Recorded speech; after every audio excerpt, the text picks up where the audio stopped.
You are the God of the dead. You are the living land where they dwell. You're the reaper and keeper. And of death, we can certainly say only that there are no new memories to be made. But even that is not final. For an old memory, in the face of a new experience, makes a new memory. The only evidence we have that someone exists at all is how we experience them. Experience is immediately a memory. And so with this insight, by making memory the experience, we are able to open our doors, our hearts, our minds to the departed. We open our lives, our memories, and call upon the dead. We welcome them back into our experience so that they might flourish with us this morning. Today we celebrate Dios de los Muertos. We will soon fill this table with pictures and names and memories of the dead. We will turn the table into an altar by the magic of our memorials. But first, we would do well to consider where we get this tradition so as to not treat it cavalierly or with any more disrespect than has already been done. For we will find inscribed on the bones of this holiday a history of oppression, and with that inscription, another one of perseverance through oppression. There is the oppression of death, and this holiday's insistence that death is not final. There is also in this holiday the oppression of colonialism, many times over, and as in the case of death suppression, an insistence that political oppression is not final. And do note that for most of us in this room, it is we who are the colonials, we as history peoples who are the oppressors. And so on this day of welcoming all souls, let us take some time to atone for what we have done and for what we are about to do. May our knowledge of the past, the wisdom of the dead, bring us closer to those cultures, to those our culture has historically oppressed, and thereby set us all, the dead, the damned, the oppressors, the oppressed, us and the other, free by setting us on the path of mercy through our common mortality, transgressions, and perseverance. There are many traditions within various cultures that venerate the dead. The Day of the Dead is one of them. It is a 3,000-year-old tradition. Let that sink in. What we are about this morning connects us back 3,000 years. It was the Aztec celebration, wherein family members and friends who have died are invited back to the table for some celebrating. For the Aztecs, the dead lived in a place called Mictlan.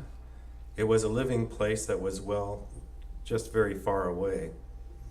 So when the tables were all set, altars prepared for them, there was always food and water to enjoy such after a long journey. There were also elements of fire to help guide their way to the table. Air was also a prominent symbolic piece of the altar, signified by banners that would be fluttering, by air moving. I don't know, but can you imagine that air has something to do with our breath of life? Earth was also included on the altar. Earth is our origin and destination, so that makes fire, earth, air, water, the primal materials of life. So the primal elements of life are used to celebrate the dead. This creates a kind of cycle, a life and death cycle. Fleshing out this symbolic understanding was the close relationship with agriculture and the days of the dead. Bodies are buried in earth, plants grow from the soil, plants die, fruit rots, and new life emerges from the carcass, new life from death. Cultures have carcasses too, cultural carcasses and cycles. Spanish colonialized the Aztecs. However, they could not eradicate all the ideas and wisdom produced by the culture they colonized. So instead, they forced an adaptation or assimilation of Aztec and European culture.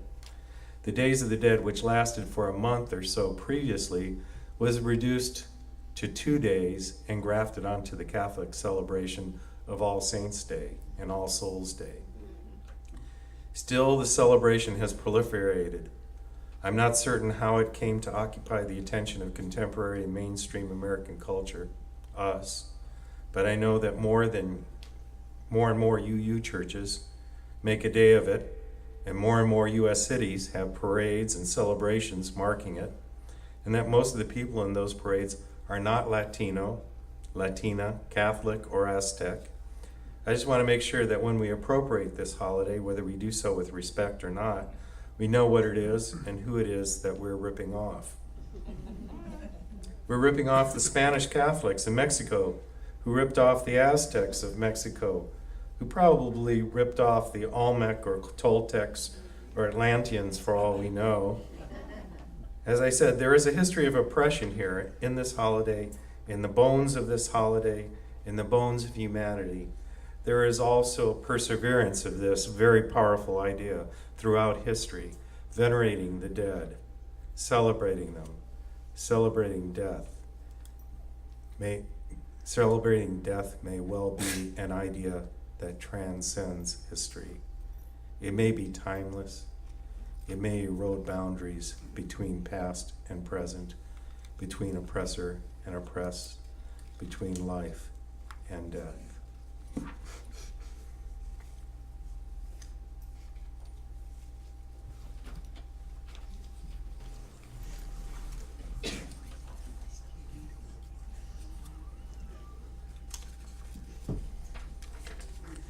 And here it is.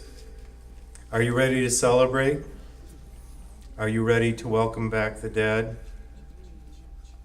See, our table has water. We have fire. Imagine that there are these banners here that are floating in the wind to show the air, but we feel the air around us. We have the earth that we bring in as part of last year's soil communion that the candle is set in. We have our elements here. So we're ready to do a ceremony.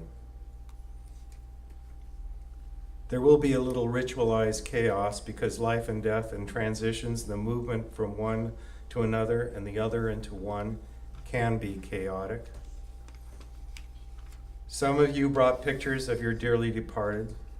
If you did not but would still like to participate, you can tear off a piece of your order of service and write a name on it. If you want to do so right now, please do. We invite the dead into our midst, into our minds. We will let their memory create a new experience, and thus we will give them life again. We will give them life in our bodies and in our community. We will savor the death from which they are arriving as adding depth to our living. We'll let their voices convey to us some light with which we may find ourselves invigorated. For this is the final purpose of today, to be enlivened, which is not the same as being pleased, by the way. Are you ready to call out the dead? We've prepared a pleasant place for them so there will be no offense. We are a welcoming congregation. Are we ready? Raise your pictures or paper names or mementos and say their name quietly.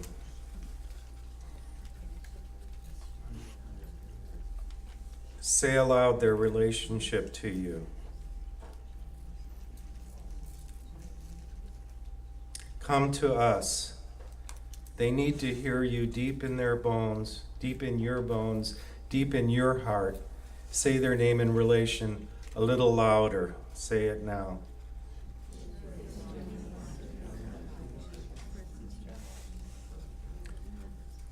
Come out. Now, like you're calling them from down the block, all the way from Mictlan, all the way from Mexico, shout their name and happily invite them in.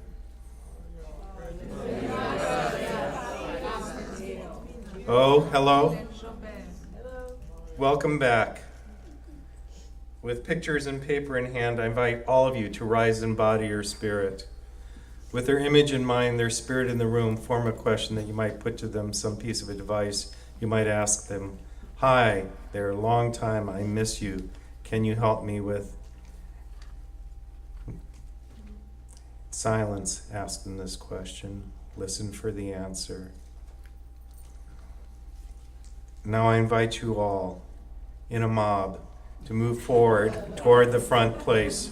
Place their pictures or name on the altar here.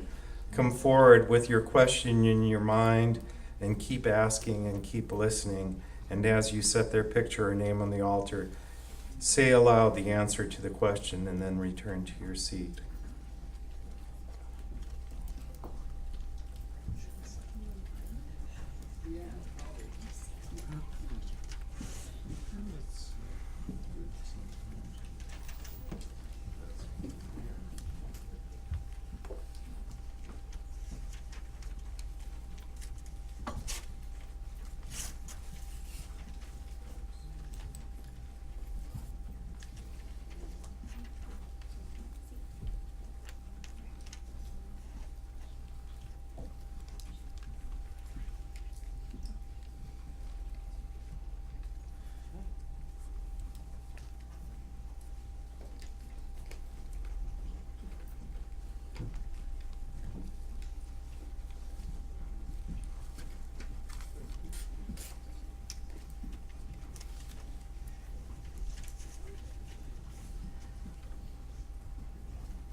Now,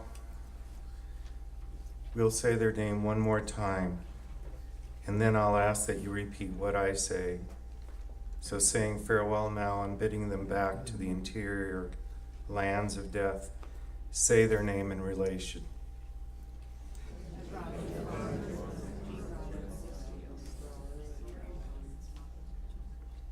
With those souls in mind, repeat after me.